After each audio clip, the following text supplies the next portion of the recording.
You know, good optics are a must for a hunter. The new Alpen Tetons. They're lighter, they're better in low light, excellent glass. You'll be hard pressed to find that glass for under $1,000. Everything that you would want in a pair of optics. I know what I'm looking for, and once I know what I'm looking for and find what it is, that's what I'm interested in buying. The bottom line is they're affordable, they're lighter, and they're great in low light. The new Alpen Tetons. Another deer coming out.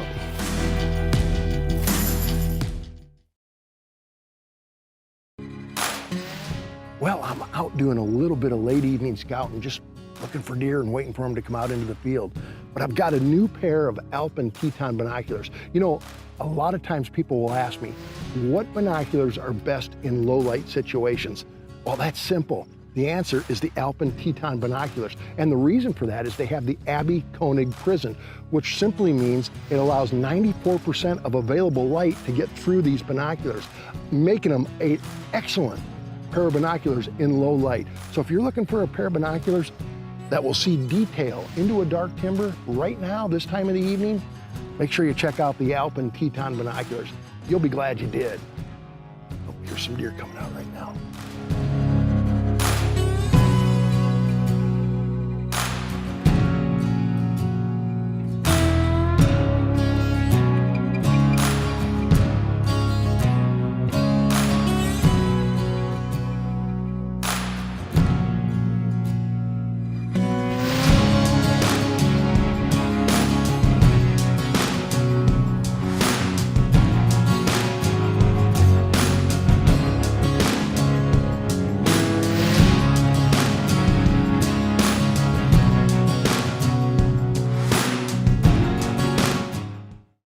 Two, go.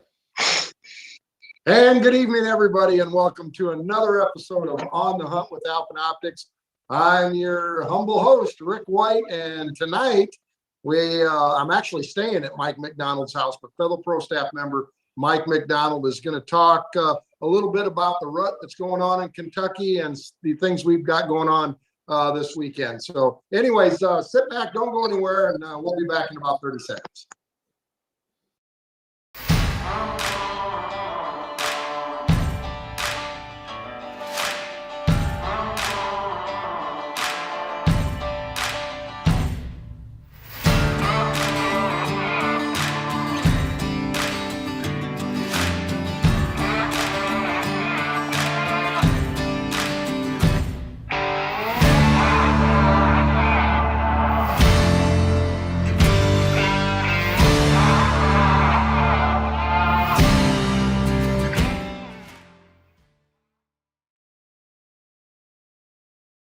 And welcome back, everybody. Once again, you're watching On the Hunt with Alpine Optics, and we got Paul Newton running all the equipment on the other end. And my guest this evening is Mr. Mike McDonald. Mike, how are you doing?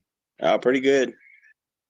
So, you know, I'm down here for a hunt that we tell the folks a little bit about what we got going on. Well, this weekend here in Kentucky, we have a public land hunt at Fort Knox. It's a draw hunt for the first weekend, so we're all getting excited to get out there. The military's been here training our tax dollars at work, and they've had all the areas tied up, so nobody's been in them. So we got a bunch of ground that ain't been hunted, so we're all excited to get out there and get hunting this weekend. Yeah, you know, I am too. I had to draw this tag. And in the state of Kentucky, it's an additional tag compared to your statewide tag. And the military base is loaded with a lot of big deer. So I'm really pretty excited about it. Unfortunately, because it's a military base, we're not able to film on it, and that's okay. We got a little bit of a technical glitch here. Mike and Rick, I think you're going to have to share a camera. All right, Mike, shut yours down and head over here. We'll sit side by side here. We're trying to do the show from one location, and I think we were hearing some echoes. So we'll get Mike to come out here, and we'll continue here. I think he's slipping up behind me here. But anyways, as I said, the hunt at the military base is I turkey hunted there last year. It's a really neat place. It's well over 150,000 acres. And here, we'll get Mike sitting in here. We'll get us both in here. Maybe just move my camera back just a little bit. But it's a great place to hunt, and I'm really looking forward to it. Mike, you got anything to add while we were doing the shuffle and everything? Did you think of anything? Unfortunately, we're still experiencing it, and I'm not sure where it's coming from. All right. So do we want to stop and start all over again, Paul, or what's I think we're going to have to, because how's everybody else hearing the stream? Is anybody else out there on the chat having the same problem? I turned my phone off.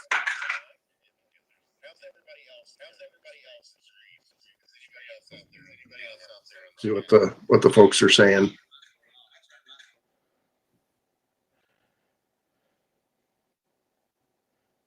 Hold on, let me make sure my phone's off. We're kind of just we're cleaned up. Here we going. So yeah. Okay. All right. Well, share the camera. We'll be good. All right. We're gonna share the camera. Few difficulties starting out, but we're here. I'm in Kentucky. Going to be hunting Fort Knox this weekend. And bottom line is I can't wait to get out, and we'll see if Mike gives me a good spot or if he's going to take the good spot. So we'll see how that goes. But he said something about gar fishing. I don't know, gar hole or something. Yeah. But anyways, so let's step back a few days, Mike. You were just up in Iowa with us, and Jason Miles, fellow pro staff member Jason Miles, and you were filming Jason. The rut in Iowa is truly a sight to see. But what was your experience? And I know this isn't your first time up there, but how did it go? It never disappoints. Iowa's a special place. As I've always grown up, in every video that I ever watched from Iowa, you always wanted it to be just as special as it was on TV, and it is exactly the same. It's just an unbelievable place.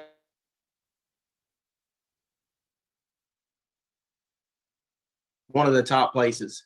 Now, I wish we had Jason on the phone or on the show, because Mike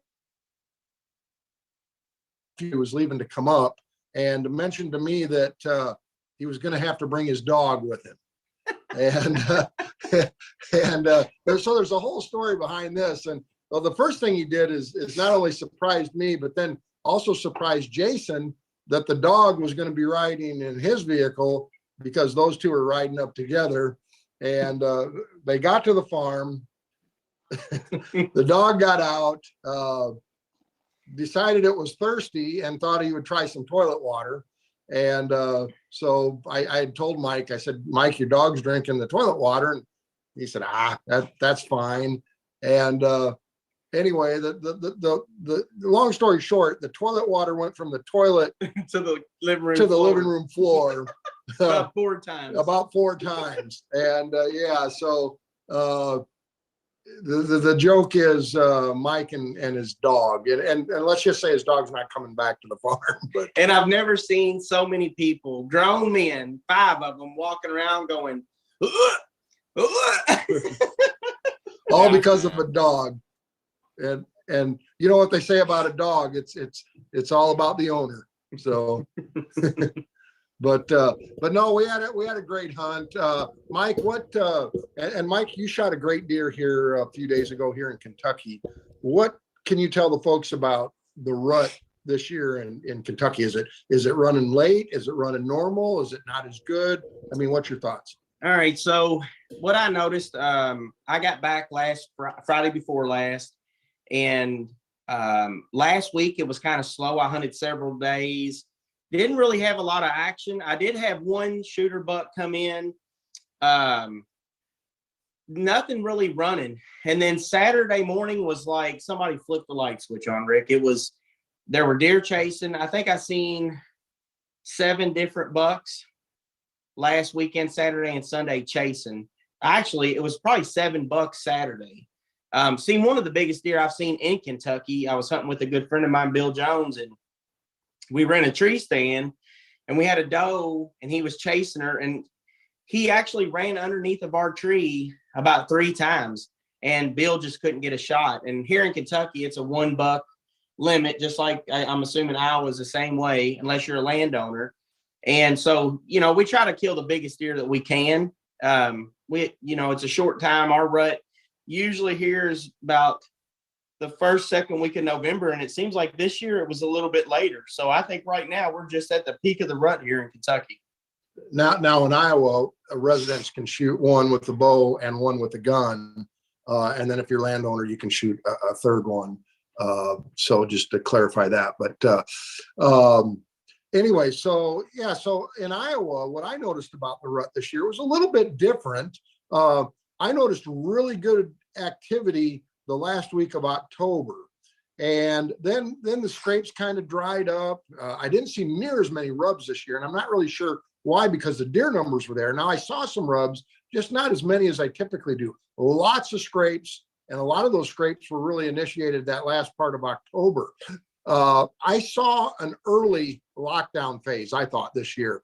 And if you're hunting in Iowa right now, this week, they have cut loose. And everything I'm hearing are deer running everywhere. And of course, I tagged out in Iowa, probably about a week ago. Yeah. But the rut activity really has picked up here just lately. Mike, I know you're a big waterfowl hunter, and I don't even know if has your waterfowl season started here yet. No, our waterfowl season opens up. We have what's called a split season. Arkansas has a couple splits.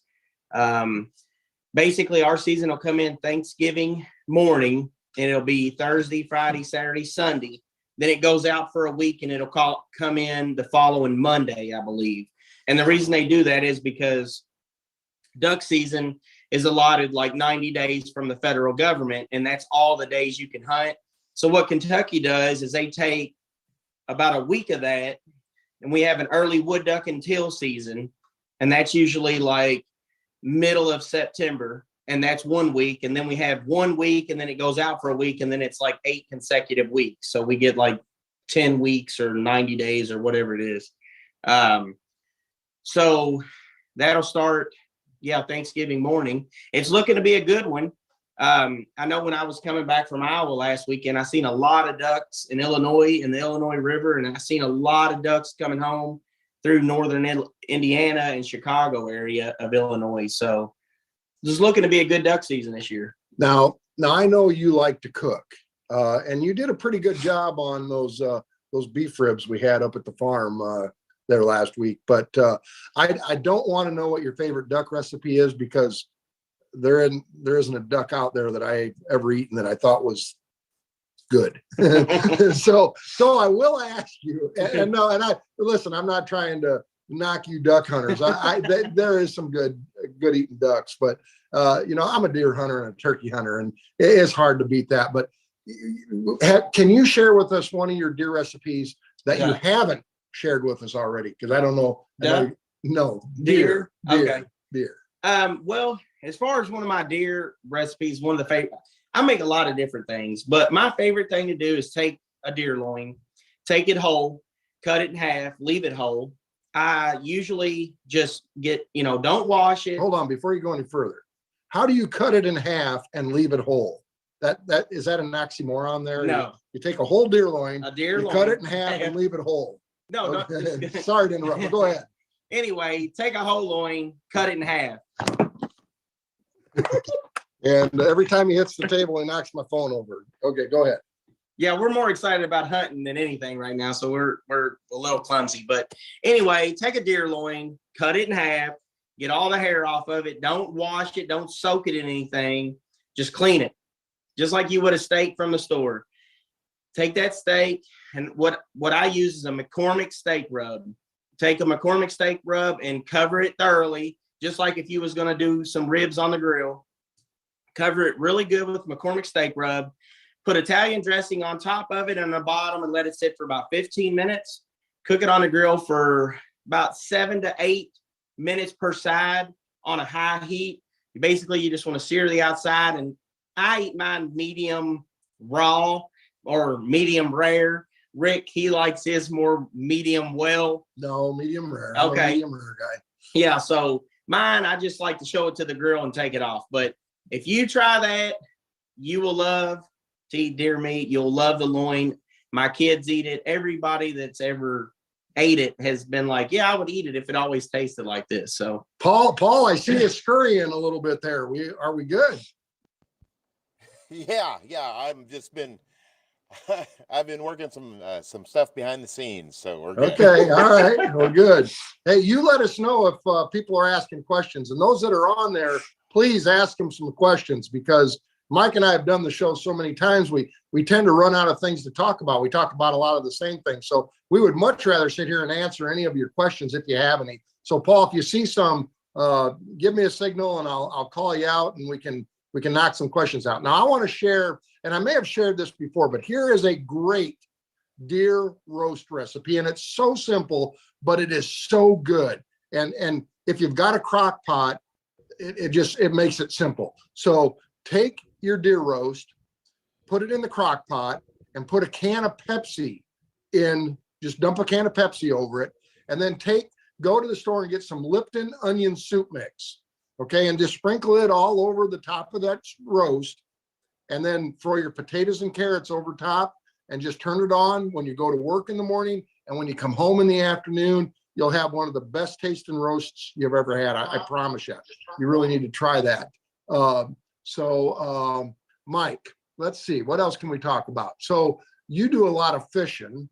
I know early, but you do a lot of bow fishing as well. What time of the year are you doing that? In the spring, summer, or do you do any of that in the fall? So bow fishing around here, we usually shoot common, carp, short nose gar.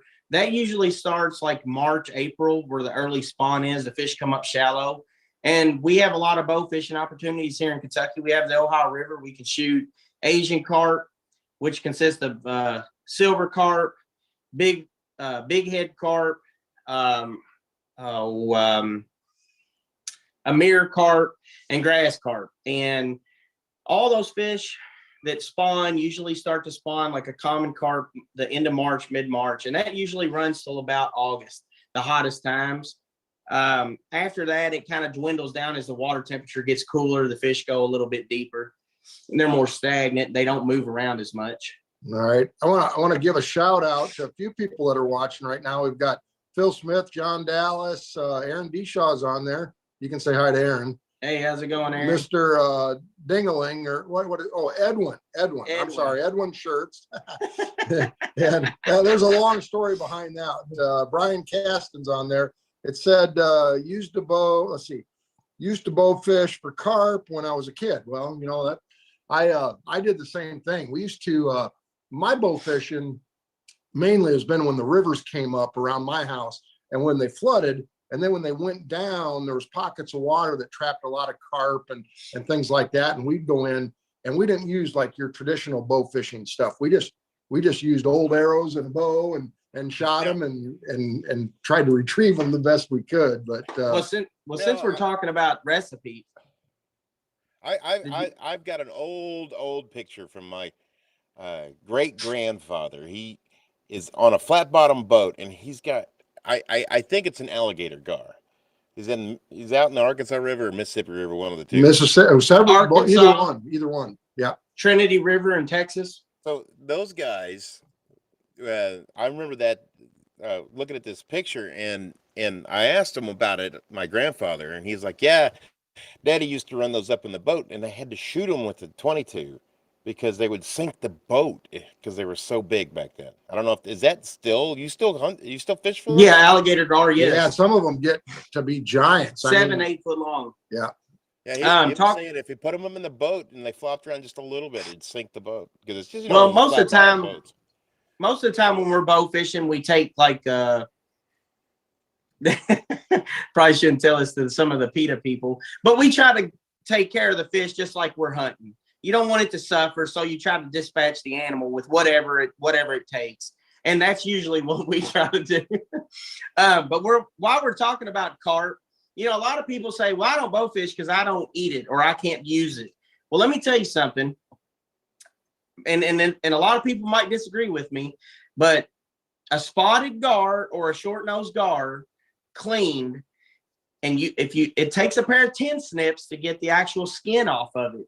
But if you clean that, you'll get a piece of meat out of them bigger than a golf ball that, some of the fish we're shooting, you might get a 3-foot piece of meat. And I promise you, it's the white, flakiest fish you've ever eaten.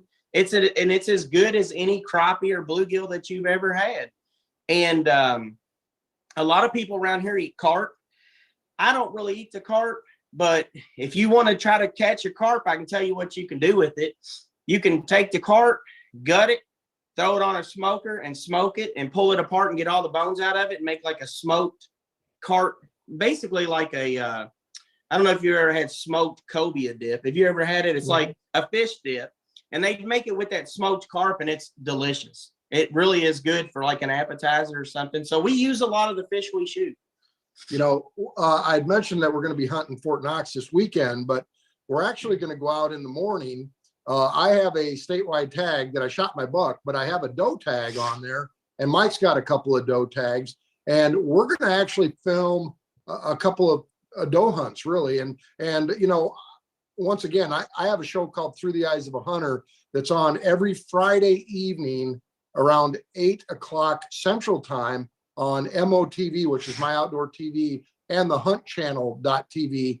That's been getting very good viewership. So we were going to do a segment just basically called doe management, and actually harvest 3 or 4 does for an upcoming show. So we're gonna attempt to do that the next couple of days. Yeah. So we're gonna, and it's a great management part, which I'm going to let Mike speak just a little bit on some of the things he does to manage his property, not only with food plots, but managing the deer herd. So Mike, if you'll touch a little bit on that. Okay, we had a question here from Phil Smith. It said, are you going to hunt Indiana this year? Go ahead and answer that. Well, yes, I am going to hunt Indiana, and I'm actually going to come back. I'm going to be hunting with my good friend John Dallas, who is also going to run a camera and has been for me the last few years. We are going to hunt. I will be hunting Indiana, the muzzleloader season, which I believe starts December 4th. So yes, I am Phil, and hopefully we can maybe get together. And anybody else that's watching the show, if you're in the Indiana area and you want to meet up with John and I, we'd be more than happy to meet you for lunch or something. But anyway, management. So basically on my farm, we've got about 300 acres and it's mostly wooded. We have a couple food plots that we put in. It's mostly just clover. It's something that comes back. It's easy to do. It's not relatively expensive. You can do it with any kind of equipment, even a garden rake. If you've got a place, just mow it down, spray it, rake it in. The seed's very small. It doesn't take a lot, and you can get a good stand of clover that'll come back every year. This year, as well as over the last 20 years that I've been hunting this farm, we usually take anywhere from $3 to $5 a year. And we try to kill at least that many does to just kind of even it out. There for a while, we had a lot of does that was getting hit by cars, which meant there was probably too many of them. Well, we lost 7 about 4 years ago. So me and my neighbor kind of just slowed down off of hunting them.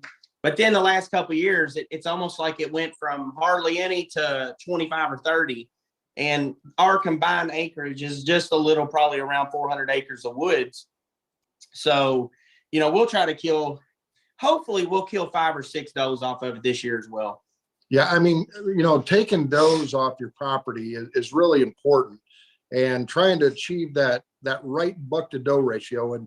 And quite honestly, most places will never achieve the buck to doe ratio that you would want, whether it be 1 to 1 or 2 to 1. It's just not feasible. But Iowa was very close. Yeah, well, no. I mean, there are a lot of bucks, and Iowa does a great job managing their deer herd, as well as Kentucky does. But when you're allowed, 1 buck per season, and you're hunting private ground, and you go in and shoot one buck, it really is kind of hard to take out those management bucks, unless you can, and if listen, if you're looking to do that, and you're able to bring some kids in, or new hunters, like I did last hunters, and let them shoot some of those management deer, I would certainly recommend you do so. Now, Mike, you're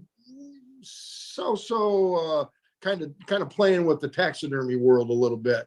You're not a taxidermist by trade, but yet you do some taxidermy work, more for your friends and for yourself. But is there some things, and we've talked about this in other shows with some of the taxidermists we've actually had on the show, but what are some do's and don'ts, and what do you see people doing? I know one of the things that my taxidermists have always told me, and people that bring deer to me that I might cape out, is they'll go and skin that down to the head, and they didn't leave enough shoulder room, and if you want that shoulder mount and you've cut it too short, you're not going to get it. So, but what are some do's and don'ts? And here's your number one pet peeve for your taxidermist, and they're not going to tell you this, but I've been mounting my own deer now since I was 15 years old. I'm 40 years old. So it's at 25 years I've been mounting deer.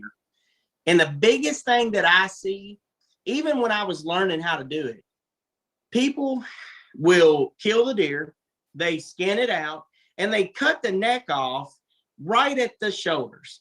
And they leave this big old chunk of neck in there. Well, as a taxidermist, we're cussing you, but we're not telling you that we're cussing you. But with that neck being in there, we either have to do one of two things. We have to skin that head around that neck and cut the neck off, or we have to make a longer incision, which means that much more sewing. So if I could give y'all any advice to make your taxidermist love you, try to get the neck down to the base of the skull of the head. Then cut the skull from the neck. And the thing is, a lot of people don't realize that the neck is very good quality meat. I mean, you can take that neck roast, that's 10 pounds of meat that you're throwing away by leaving it in there. And you can take that neck, and I know people that actually take the neck, cut the esophagus out, throw it in a crock pot and make barbecue out of it. And it's wonderful. Yeah, it is really good. And, I think another important thing, when you go and cape your deer, first of all, make sure that you understand what the laws are if you're transporting across state lines, because some allow the head to be intact, some don't allow any brain matter or bones. I mean, there's different rules for different states. So if you are transporting across states, make sure you understand what the law is there. But one of the things, when you get the hide off the deer, it's important to keep that hide temperature cool, because if it warms up, your hair is going to start to slip and dry as well, because water will actually warm up the hide and allows hair slippage quicker. So dry and keep it cool. If you can freeze it, that's the best thing. And if you don't, obviously a lot of people don't know how to cape it off the head, and that's fine. But when you skin it down, you cut the head off. If you can just throw the whole thing in the freezer until you get it to your taxidermist, that's fine. Otherwise, get it to the taxidermist right away and let him do the caping. And if you're in Kentucky or traveling through Kentucky, Kentucky does not allow any brain matter. You have to have a capped skull plate. So I recommend, if you're hunting in Iowa or in Missouri, you might want to call around, even if you're hunting on public land. If you don't know how to cape the deer out, the best thing you could do is just call a local taxidermist. Maybe look up and Google search 30 miles from where you're at. Most taxidermists would be glad to cape the head out for you and saw cut the antlers off. Even if they charge you 30 or 40 bucks, it's done properly, and it will save you a lot of trouble. Because if you come through Kentucky and you get pulled over, it is not going to be a pretty sight for you, because we right now are dealing with chronic wasting from Tennessee, and they are very strict. We've got 5 counties that you can't even take deer with bones out of the county, and they actually want you to dig a hole and bury them. So, I mean, it's very strict. I would say good luck on the $30, because the taxidermist I know, the going rate to cape is $75. And what's unfortunate about that, if you take it, and it's too bad really, but you take it to a taxidermist and he charges you X amount of dollars to cape it. When you then get it to your next taxidermist that's going to mount it, he's not going to deduct you for the fact that it's already caped. So that's an additional fee that you usually gets thrown in with your other taxidermist. And also, I mean, you might look at, if you find a good taxidermist in the area, just go ahead and let him mount the deer. And if you're going back the following year, just say, hey, I'll be back in a year later. Let them mount it. Give them some business. That's what we're, as hunters, when we go to other states, you should spend money just like they do in our state. And that's what makes the hunting world so popular. because we do spend money when we go to stay in hotel rooms and buy our food at the grocery store. It helps out the local community. So, your taxidermy he might not love you for losing the business, but he's not going to hate you either as long as you're using a reputable guy. Right. Well, let's drag Paul into here. Paul, we got any questions popping up? You've kind of been looking at the screen a little bit. But one thing that we do have that we have started is in the Amazon, our Amazon account for Alpen. We now have a Alpen Live that's going to go with Lance, if you remember who Lance is. Oh, yeah. Yep. No, we know Lance. Yeah, we know Mr. McCutcheon. We just didn't know who he was. Yeah, we actually had Lance out here on a turkey hunt just a couple of years ago, and I think we talked about that at one time. He's a great shot. He's a very good shot. But yeah, so we had he's a great going to time. do some more product, some things like product reviews and unboxings and different take questions and things like that during the Facebook lives, and we'll try to make sure everybody is aware of that. It's going to be more of a technical type thing, just because it is Amazon and it's a marketplace.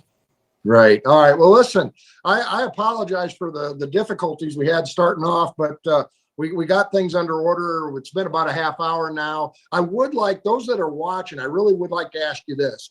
Send us some ideas on some of the people that you would like to see us have as guests. And just to let everybody know, I've got Stan Potts coming on here pretty soon.